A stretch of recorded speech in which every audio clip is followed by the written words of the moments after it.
नाम है आपका? जी आप? चलो सही है। तो हम लोग कौन सा चैप्टर कर रहे थे? पावर शेयरिंग कर रहे थे, ठीक है। वो ये आखिरी लेक्चर है, मतलब दो तीन ही लेक्चर हुए इसके, ये आखिरी लेक्चर है, ठीक है। तो जो नोट्स होंगे वो इन लोगों से ले लेना, ठीक है। मैं आगे से चालू कर रही हूँ। हम आज कौन सा टॉपिक पढ़ने वाले हैं? Why power sharing is desirable, ठीक है, कि क्यों हमें पावर शेयरिंग की ज़रूरत है, क्यों हमें पावर शेयरिंग चाहिए, ठीक है। तो बुक में इसके मेनली 2 रीज़न्स दिए हुए हैं कि हमें पावर शेयरिंग क्यों चाहिए, ठीक है। तो उसमें अगर अपन सबसे पहले रीज़न की बात करें तो सबसे पहला रीज़न क्या बोलता है, ठीक है, कि it reduces the possibility of conflict, ठीक है, कि वो बहुत सारे अलग अलग सोशल ग्रुप्स जो होते हैं, अलग अलग कल्चर पीपल जो होते हैं, अलग अलग लिंग्विस्टिक पीपल जो होते हैं, जो अलग अलग लैंग्वेजेस बोलते हैं, उनके बीच में जो कॉन्फ्लिक्ट्स हो सकती हैं अगर कोई और फॉर्म ऑफ गवर्नमेंट चले, डेमोक्रेसी नहीं चले और पावर इतने अच्छे से डिवाइड ना हो सारे ग्रुप्स के बीच में, तो क्या होगा कि मतलब ये प्रॉब्लम आ सकती है, लोगों के बीच में लड़ाइयाँ हो सकती है अगर पावर अच्छे से शेयर ना हो। क्योंकि पावर अच्छे से शेयर हो रहा है, क्योंकि पावर शेयरिंग बहुत अच्छी है किसमें? डेमोक्रेटिक गवर्नमेंट में। इस वजह से इन लोगों के बीच में कॉन्फ्लिक्ट्स नहीं होते। क्यों? क्योंकि दोनों को लगता है कि ठीक है, हमें भी उतनी पावर मिली है, सामने वाले को भी उतनी पावर मिली है, ठीक है।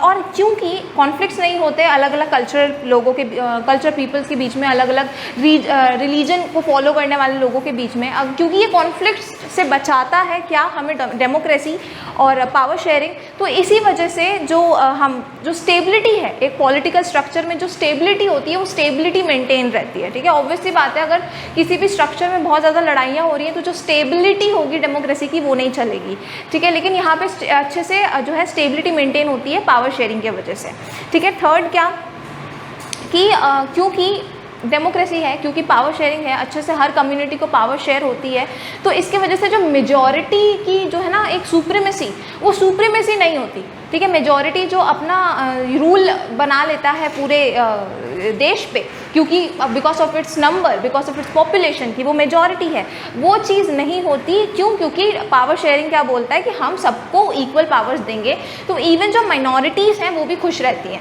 ठीक है। और ये जो पूरा रीज़न बताया मैंने, ये एक ही रीज़न है, उसके मैंने सब पॉइंट्स बताए तुम लोगों को। तो ये जो रीज़न है इसे तुम्हारी बुक ने क्या बोला है? प्रूडेंशियल रीज़न, ठीक है। और प्रूडेंशियल का एक अच्छा सा मीनिंग दिया हुआ है तुम्हारी बुक में। तो प्रूडेंशियल का मीनिंग क्या होता है? जब तुम बहुत ही केयरफुल एनालिसिस करते हो गेन्स और लॉस देख के कि क्या फ़ायदा नुकसान है, तब तुम कोई रीज़न बनाते हो तो उसे क्या बोलते हैं? एक प्रूडेंशियल रीज़न बोलते हैं। वो उसका मतलब होता है, मतलब उस वर्ड को बोलेंगे प्रूडेंशियल, ठीक है। तो ये जो मैंने अभी तुम लोग को बताया, ये फर्स्ट रीज़न बताया कि ये सारे काम, ये सारे फ़ायदे होते हैं, मतलब जो फर्स्ट पॉइंट बताया कि ये फ़ायदा होता है पावर शेयरिंग का, ये रीज़न क्या है? एक प्रूडेंशियल रीज़न है। क्यों? क्योंकि इसमें हमने गेन्स और लॉस देख के इस रीज़न को डिराइव किया है, ठीक है। सेकंड रीज़न जो है, इसको तुम्हारी बुक ने मोरल रीज़न बताया है कि भैया एक कर्टसी होती है ह्यूमैनिटी की, ठीक है। कर्टसी होती है कि तुम्हें सबकी सोचनी चाहिए। तो वो रीज़न क्या है? Power sharing is the very spirit of democracy, ठीक है। ये याद रखना कि ऑब्वियसली बात है ना, अगर पावर शेयर नहीं हो रही तो फिर डेमोक्रेसी किधर है? डेमोक्रेसी का तो मतलब ये ना, when you treat everybody equally. और अगर तुम किसी को भी, सबको अगर इक्वली ट्रीट कर रहे हो तो ऑब्वियसली बात है पावर तो बटेंगी, पावर भी इक्वली बटेंगी। तो जो पावर शेयरिंग है is the very spirit of democracy, ठीक है। ये बात याद रखना। Then what? People have a right to be consulted on how they are to be governed, ठीक है। तो जो लोग हैं, चाहे वो माइनॉरिटी हो या मेजॉरिटी हो, उनको पूरा हक है कि उनके ऊपर जो लॉस बन रहे हैं, उनके ऊपर जो जिस तरीके से उनको एडमिनिस्टर करा जा रहा है, जिस तरीके से वो जहाँ रह रहे हैं उस कंट्री को चलाया जा रहा है, उसमें क्या क्या फैसले लिए जा रहे हैं, उसको देखने का, उसको डिसाइड करने का हक होता है, ठीक है। चाहे वो लोग माइनॉरिटी ही क्यों ना हो, लेकिन अगर किसी फैसले से मैं अफेक्ट हो रही हूँ, मुझे पूरा है कि मैं उस फैसले को अपने हिसाब से बदल सकूँ या फिर अपना एटलीस्ट सजेशन दे सकूँ, ओपिनियन रख सकूँ अपनी, कि मुझे ऐसे नहीं ऐसे पसंद है, ठीक है। तो ये इस वजह से भी जो है, ये एक मोरल रीज़न है, इस वजह से भी पावर शेयरिंग बहुत ज़्यादा डिज़ायरेबल है, ठीक है। तो ये लिख लो।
ठीक है, तो ये हमने देखा कि क्यों जो पावर शेयरिंग है वो इतनी इंपॉर्टेंट चीज़ है किसी भी डेमोक्रेटिक कंट्री के लिए या किसी भी कंट्री के लिए। बेसिकली पावर शेयरिंग इतनी अच्छी चीज़ क्यों है, क्यों ये एक डिज़ायरेबल चीज़ है।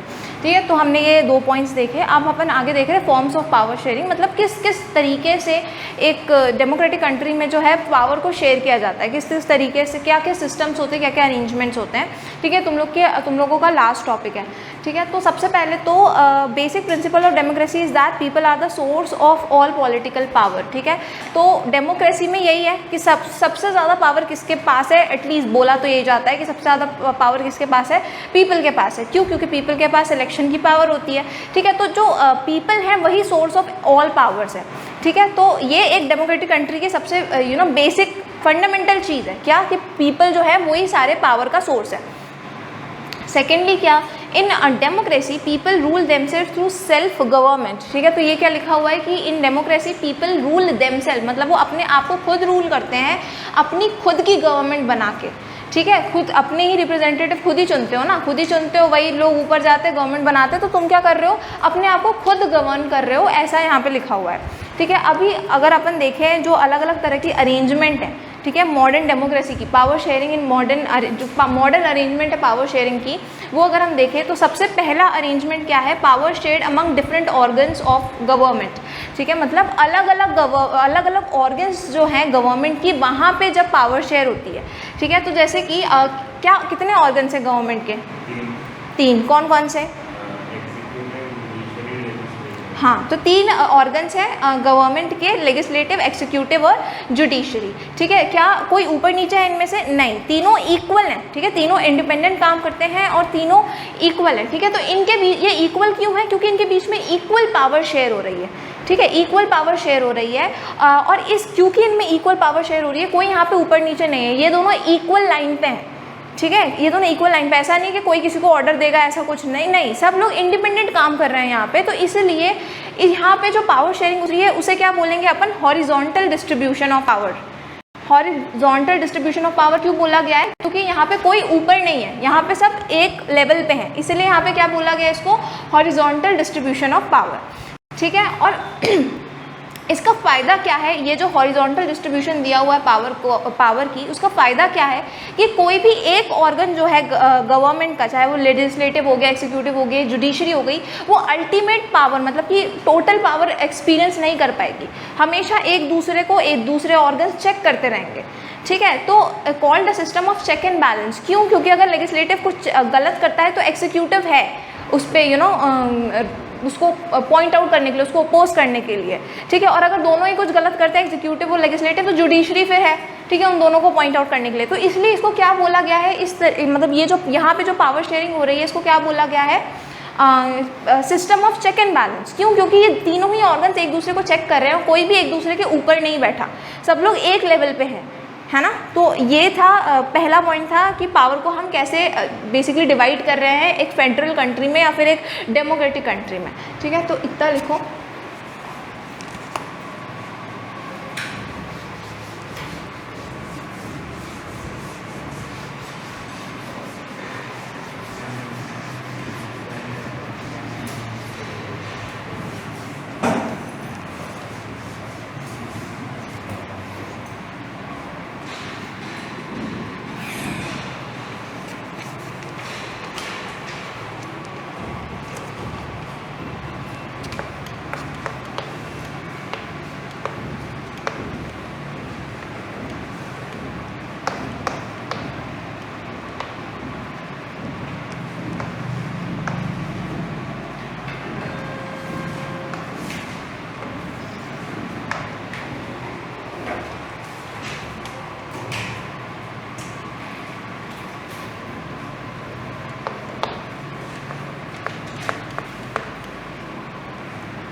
ये वाला फैन और तेज़ होता है क्या?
ठीक है। तो ये वाला पॉइंट कौन सा था कि जब पावर जो है डिफरेंट ऑर्गन्स को मिली हुई है गवर्नमेंट के। अब जो दूसरा पॉइंट है वो क्या बोल रहा है, जब पावर डिफरेंट लेवल्स को मिली हुई है गवर्नमेंट के, अलग अलग लेवल के को मिली हुई है जो गवर्नमेंट में है, ठीक है। Power can be shared among governments at different level, ठीक है। वो गवर्नमेंट जो अलग अलग लेवल पे है उनको जब पावर मिली हुई है तो हम उनकी बात कर रहे हैं। जैसे कि इंडिया में क्या होता है, इंडिया में एक सेंट्रल गवर्नमेंट होती है जो दिल्ली में बैठी होती है, और फिर स्टेट गवर्नमेंट्स होती हैं जो कि अपनी स्टेट्स में बैठी होती है, और उसके बाद अगेन जो है अपनी लोकल गवर्नमेंट्स होती है, म्यूनसिपैलिटीज़ होती है, और गाँव में पंचायत और ये सब होती है। तो ये सारी लोकल गवर्नमेंट होती है। तो देखा जाए तो इंडिया में 3 टायर होती है, मतलब 3 लेवल होती है गवर्नमेंट की, ठीक है। ऑल्दो जो अलग अलग कंट्रीज़ होती हैं जो कि ये लेवल ऑफ गवर्नमेंट, वैसे एक मतलब ऐसी जो जब हम गवर्नमेंट्स को लेवल में डिवाइड करते हैं, ठीक है, और उनको अपनी अपनी इंडिपेंडेंट पावर देते हैं, तो तब क्या बोलते हैं, उस गवर्नमेंट को फेडरल फॉर्म ऑफ गवर्नमेंट बोलते हैं, ठीक है। फेडरलिज्म में अपन अभी जो अगला चैप्टर है उसमें यही देखने वाले हैं, मतलब कि जब अपन अलग अलग लेवल्स में गवर्नमेंट को बांट दे, ठीक है। क्यों? क्योंकि हमारा एरिया बहुत बड़ा है, या फिर हमारी कम्युनिटी बहुत अलग अलग है, लैंग्वेज बहुत अलग अलग है हमारी कंट्री में, तो अलग अलग लोग हैं। तो जब इस तरीके की चीज़ें होती है तो हमें हर सेक्टर ऑफ पीपल की सोचनी होती है। तब क्या करते हैं, हम अलग अलग गवर्नमेंट बना देते हैं अलग अलग पीपल्स के हिसाब से, ठीक है। तो ये जो हमने किया इसको क्या, और जब ये गवर्नमेंट्स बनती हैं तो ये प्रोविंशियल लेवल पे या स्टेट लेवल पे बनती है, और एक गवर्नमेंट होती है जो सेंट्रल लेवल पे बनती है, जो कि पूरी कंट्री को देखती है, ठीक है। तो अब क्या, सारा पावर सेंट्रल गवर्नमेंट के पास नहीं होता, कुछ पावर स्टेट के पास होता है, कुछ पावर सेंट्रल के पास होता है, और कुछ पावर, क्योंकि इंडिया की बात करूँ तो कुछ पावर लोकल गवर्नमेंट या फिर पंचायत के पास होता है। तो अब इसमें हो क्या रहा है, ये जो पावर चेंज है, ये लोग इंडिपेंडेंट है, किसी किसी चीज़ में इनको जवाबदारी देनी पड़ती है, बट ऑलमोस्ट इनको जो जो कॉन्स्टिट्यूशन ने बोला है कि इन चीज़ों पे तुम डिसीजन लोगे, इन चीज़ों पे तुम डिसीजन लोगे, ये उन डिसीजंस के लिए इंडिपेंडेंट है, ये अपने हिसाब से कोई भी डिसीजन ले सकते हैं। तो ये जो सिस्टम बना के रखा है कि हाँ हमने अलग अलग मतलब एरियाज़ में हमारी कंट्री को बांट दिया, वहाँ पे अलग अलग गवर्नमेंट बिठा दी, और एक गवर्नमेंट पूरे स्टेट में बैठी हुई है, तो इससे क्या होगा, इस पूरे सिस्टम को हम क्या बोलते हैं, एक फेडरल फॉर्म ऑफ गवर्नमेंट हम इस पूरे सिस्टम को बोलते हैं। तो ये चीज़ याद रखना, ठीक है। तो इंडिया में क्या होता है, मैंने बताया 3 टायर्स होती है गवर्नमेंट की, एक सेंट्रल गवर्नमेंट होती है, फिर एक स्टेट गवर्नमेंट होती है, और फिर क्या होती है, एक लोकल गवर्नमेंट होती है, म्यूनसिपैलिटीज़ पंचायत, ठीक है। मोस्टली जो अलग अलग कंट्रीज होती है वर्ल्ड में, उसमें सिर्फ 2 ही टायर्स होती हैं, एक जो अपना सेंट्रल गवर्नमेंट होती है और एक स्टेट गवर्नमेंट होती है। पर इंडिया क्योंकि इतना बड़ा है, इंडिया का एक एक स्टेट लोगों की कंट्रियाँ बनती हैं, मतलब उतने एरिया की तो लोगों की कंट्रियाँ होती हैं, तो इतना बड़ा देश है इंडिया। तो इस वजह से जो है हमें और ज़्यादा जो है टीम्स की ज़रूरत है, गवर्निंग टीम्स की ज़रूरत है, और इसीलिए हमारे यहाँ 3 टायर होती है, ठीक है, एक सेंटर, एक स्टेट, और फिर एक लोकल गवर्नमेंट या म्यूनसिपैलिटी जो भी। तो ये सारी चीज़ें होती हैं, तो ये याद रखना। इसे बोलते हैं फेडरल गवर्नमेंट, ये भी मैंने बता दिया। Then what third form of government होती है इंडिया में, जिसे हम लोकल गवर्नमेंट कहते हैं, ये भी मैंने बता दिया, ठीक है। और इस पावर डिवीजन को क्या बोलेंगे, वर्टिकल पावर डिवीजन बोलेंगे, ठीक है, क्योंकि ये ऊपर से नीचे हो रही है। ऑल्दो स्टेट इंडिपेंडेंट है, सेंट्रल इंडिपेंडेंट है, और अपनी लोकल गवर्नमेंट भी कुछ हद तक इंडिपेंडेंट है, स्टिल हम इसको वर्टिकल बोलते हैं। क्यों? क्योंकि फिर भी यहाँ पे जो सबसे ज़्यादा हेड बन रहा है वो कौन है, सेंट्रल गवर्नमेंट है, ठीक है। अगर कुछ भी कहीं पे गलत हो जाता है तो सेंट्रल गवर्नमेंट वहाँ पे आके डिसीजन ले सकता है। तो यहाँ पे अगर देखा जाए तो थोड़ी ज़्यादा पावर किसके पास है, सेंट्रल गवर्नमेंट के पास है। उसी तरीके से लोकल गवर्नमेंट से थोड़ी ज़्यादा पावर किसके पास है, स्टेट गवर्नमेंट के पास है। और फिर सबसे कम पावर किसको मिलती है, लोकल गवर्नमेंट को मिलती है।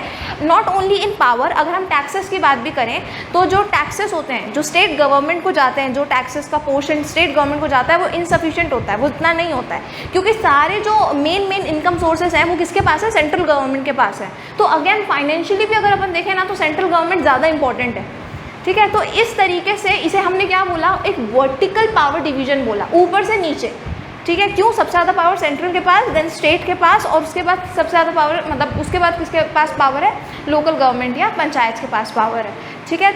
तो ये पॉइंट लिख लो।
ठीक है, तो हमने 2 पॉइंट्स देख लिए, 2 अरेंजमेंट देख ली बेसिकली पावर की, ठीक है, किस तरीके से पावर शेयर करते हैं, इसके 2 अरेंजमेंट देख लिए। अभी अपन थर्ड अरेंजमेंट देखते हैं कि किसी भी अच्छी कंट्री में, किसी भी अच्छी डेमोक्रेटिक कंट्री में, गुड डेमोक्रेसी में किस तरीके से एक थर्ड अरेंजमेंट जिसमें हम पावर को शेयर कर सकते हैं। कैसे?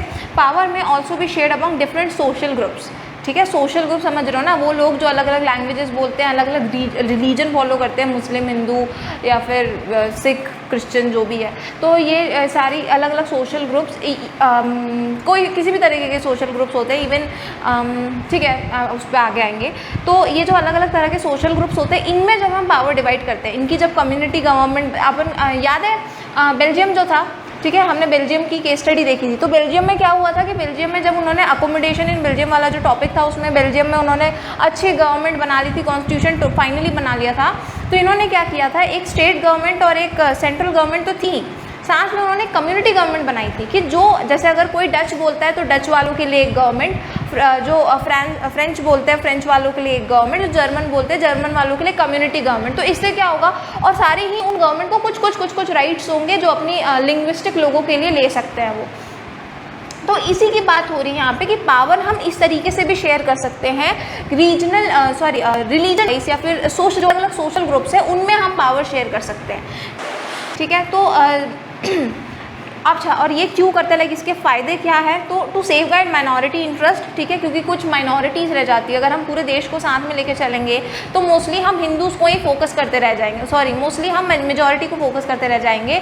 जैसे कि इंडिया में मोस्टली हिंदूज़ रहते हैं मोस्टली, तो अगर हम सिर्फ पूरे इंडिया के सोचें और एक एक रीजन की ना सोचें तो हम सिर्फ हिंदूज़ की सोचेंगे ना, बाय डिफ़ॉल्ट हम हिंदूज़ की सोचेंगे। लेकिन अगर हम रीजनल लेवल पे जाके हर किसी कम्युनिटी की सोचेंगे तो हम हर रिलीजन और हर सोशल ग्रुप की सोचने लगेंगे, ठीक है। तो वही बात है कि इससे क्या होता है कि जो माइनॉरिटीज़ है, ठीक है, वो ऑफेंड नहीं होती, उनको ऐसा नहीं लगता कि we think we don't belong to this country, तो उनको ऐसी फीलिंग नहीं आती, ठीक है। ये minorities fair share in power, सीधी सी बात है कि माइनॉरिटीज़ की जब कम्युनिटी बनती है, कम्युनिटी गवर्नमेंट बनती है, उनको जब पावर मिलती है तो माइनॉरिटीज़ को लगता है कि हमारे पास भी कुछ हक है, हमारे पास भी कुछ पावर्स हैं, ठीक है।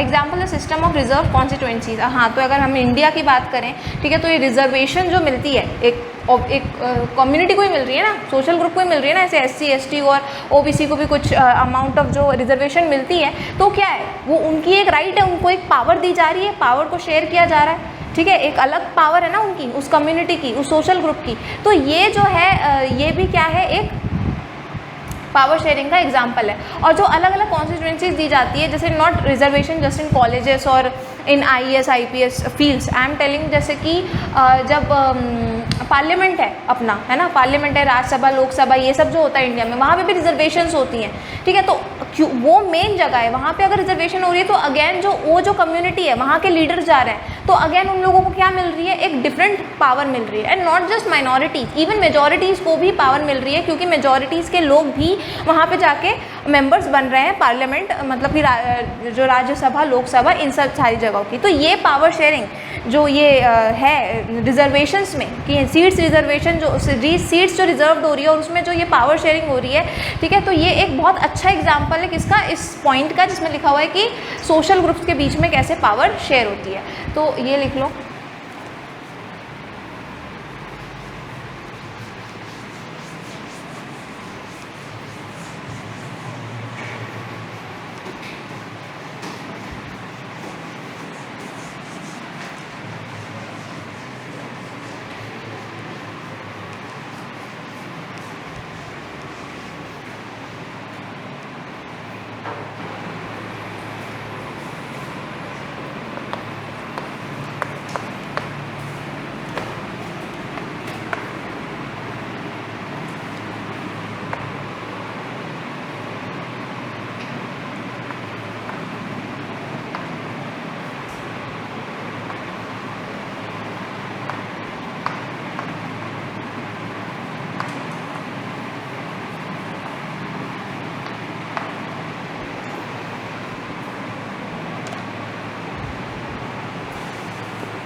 ठीक है, तो अब हम अपना आखिरी पॉइंट डिस्कस कर लेते हैं।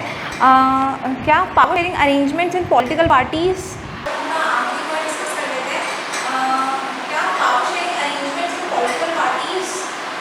प्रेशर ग्रुप्स एंड मूवमेंट्स, ठीक है। तो बेसिकली यहाँ पे उसकी बात हो रही है कि जब हम पावर शेयर करते हैं अलग अलग पार्टीज़ के बीच में, नॉट इवन उस पार्टी के बीच में जो कि पावर में होती है, बट इवन जो ऑपोजिशन में होती है या फिर जो अलग अलग पार्टीज़ होती है। देखो, पहली बात तो कभी भी एक पूरी पार्टी इलेक्ट नहीं होती है, ठीक है। जैसे कि बीजेपी की सरकार बनी तो पूरे बीजेपी के मेंबर्स नहीं है ना पूरे इंडिया में, कहीं पे कांग्रेस के भी हैं, कहीं पे कुछ, तो पूरा जो है पूरी पार्टी तो कभी इलेक्ट होती नहीं है। तो basically power sharing her party के बीच में हो रहा है, ठीक है। हर ऑपोजिशन को भी मिल रहा है, जो एकदम जिनको कुछ भी नहीं मिला उन ऑपोजिशन को भी मिल रहा है, जो अपनी मेन पार्टी है उसको तो मिल ही रहा है, ठीक है। तो ये जो अलग अलग पॉलिटिकल पार्टीज़ के बीच में जो पावर शेयर होता है वो भी एक फॉर्म ऑफ पावर शेयरिंग है, ठीक है। क्यों वो एक फॉर्म ऑफ पावर शेयरिंग क्यों है और वो क्यों डेमोक्रेसी के लिए बहुत अच्छी चीज़ है। मुझे ऐसा लगता है कि ऑपोजिशन जो है वो डेमोक्रेसी के लिए बहुत अच्छी चीज़ है। क्यों? क्योंकि अगर मेन पार्टी जो है वो अगर कोई गलत काम करती है तो हमें कभी पता नहीं चलेगा, ठीक है, अगर वो जो ऑपोजिशन है वो उसको पॉइंट आउट ना करे, ठीक है। तो ये जो उनको थोड़ी पावर मिली हुई है, ये जो मीडिया जो है, जहाँ तक हमें लगता है ये जो मीडिया जो है ये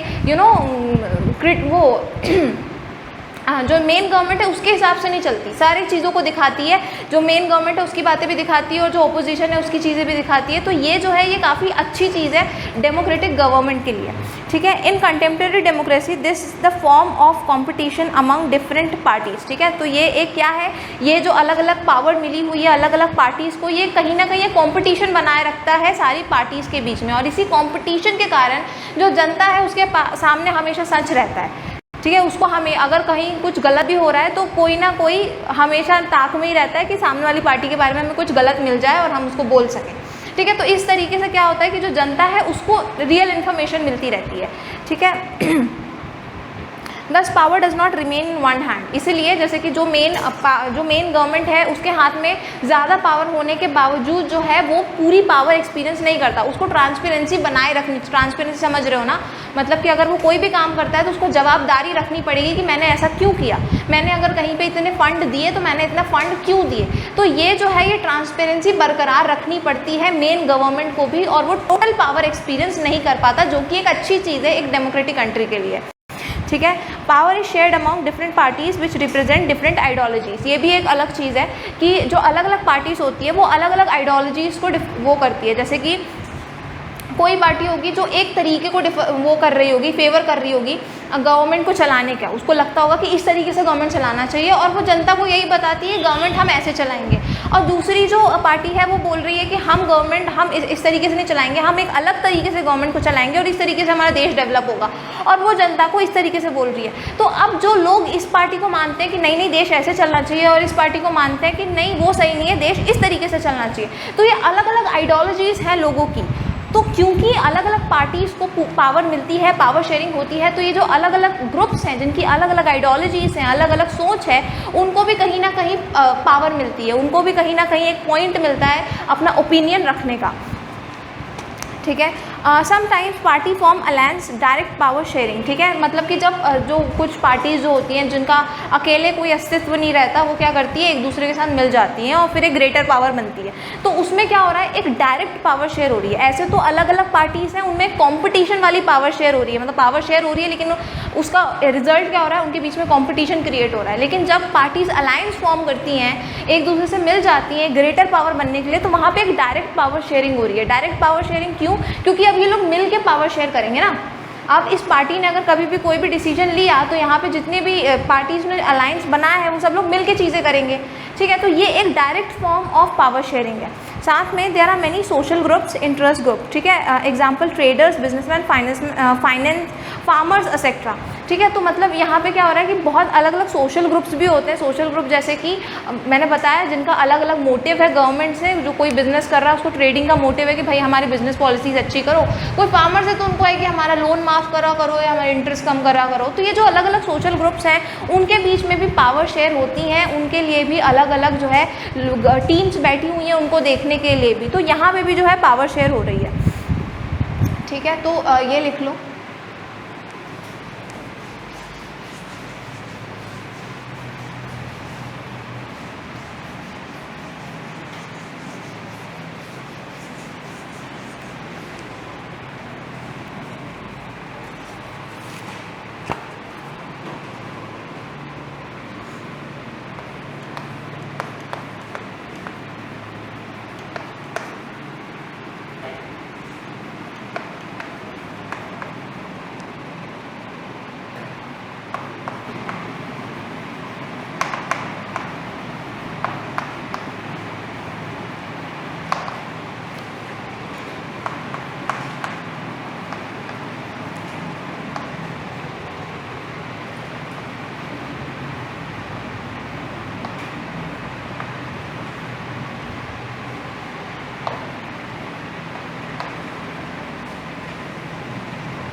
ठीक है, तो यहाँ ये चैप्टर ख़त्म होता है अपना पावर शेयरिंग। कल अपन जो नेक्स्ट दूसरा चैप्टर है सिविक्स का कौन सा है, फेडरलिज्म, वो करेंगे। ठीक है।